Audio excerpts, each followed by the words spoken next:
Chief Secretary of Meho Fab, do solemnly swear that I will be faithful and bear true allegiance to the Federal Republic of Nigeria,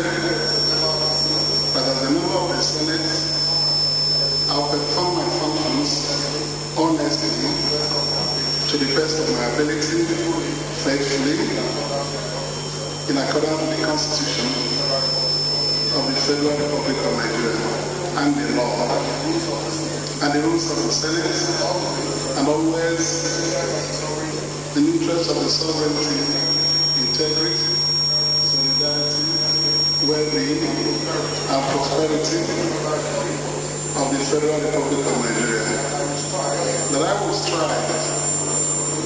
to preserve the fundamental objectives and directive principles of state policy contained in the Constitution of the Federal Republic of Nigeria, and that I preserve, protect,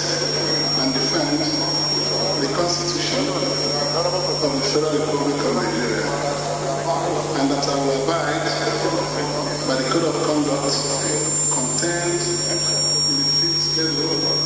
of the Constitution of the Federal Republic of Nigeria. So help me God.